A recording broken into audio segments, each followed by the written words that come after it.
Monday, the 15th, night of December 2020. I'm talking about environment. Your company, your friendships are your environment, and they can influence you to do what you're not supposed to do or what you think you don't want to do. I'm going to cite 2 or 3 examples, starting from me. Particular time that I was in school, because I went to girls only secondary school.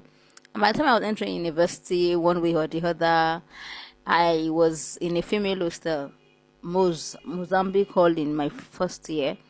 Then in my second year to like 6th year, I was in Moremi Hall, big girls hostel. So I don't really know that it was just because I was in the hostel that I was being kept. Your environment is your sanity, is your strength, and all that and all that. By the time I had to move off campus, I was desperate to get an accommodation. Remember the part 2 issue I had with balloting and all that. In fact, part 3, part 4, part 5. Part 5 I had accommodation as a final year student, but part 3 and part 4 was great. I don't want to muddle up the stories. I'm basically pointing on your environment is your strength, is your that is what will determine what you will do, no matter how much of core values. The Bible says even complaint corrupts. Yeah, evil complaint corrupts good behavior. And you know, the Bible, evil works with the dog will eat shit. We have heard times without number someone saying that like maybe because he wants to eat. If you don't want to eat, you will not eat. It's not as easy as that.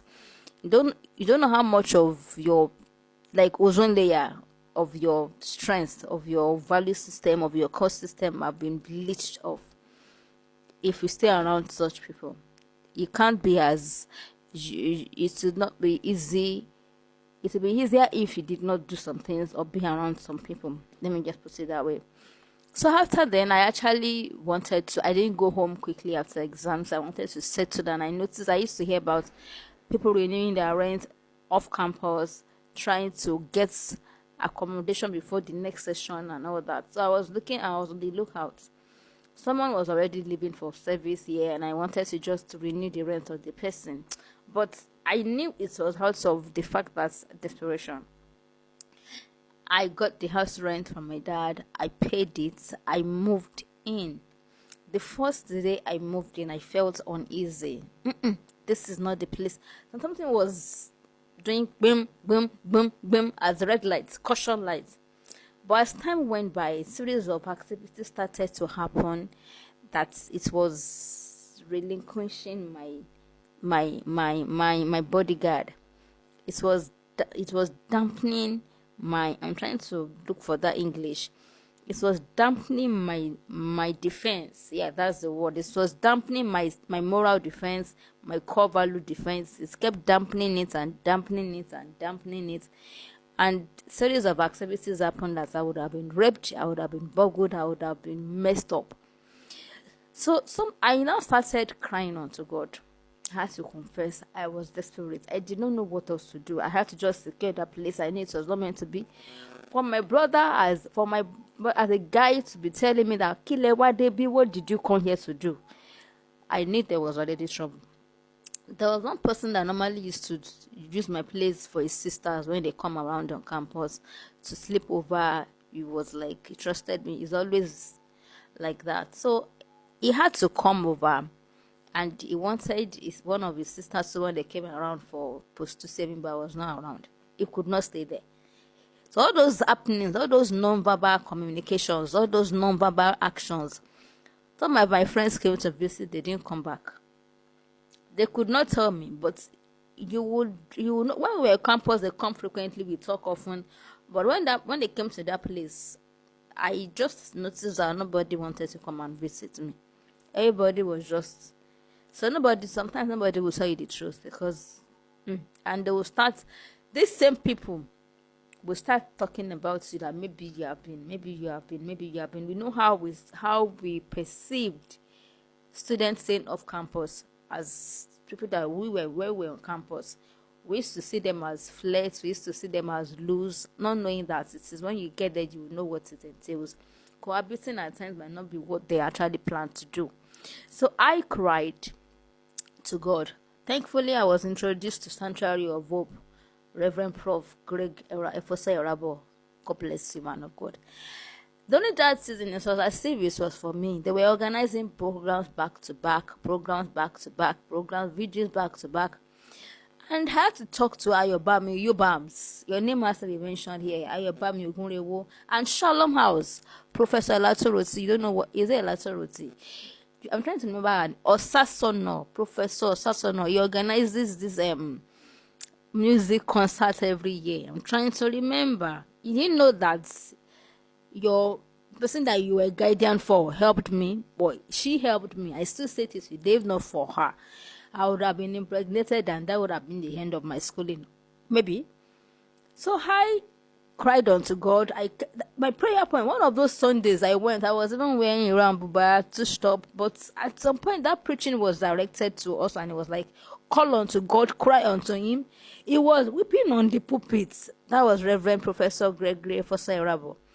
The person beside me was touched up, well made up and all that.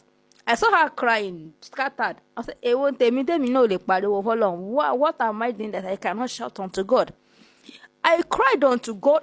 I was just having this one prayer point, not even academic excellence. So this one point take me out of where I have put myself into. Because I knew I had to solve it before school resumed. I went to different places. One of my friends, KEO, he said, Sayana, I won't allow you to come and stay here. So I now had to calm down. Nobody was teaching me to calm down.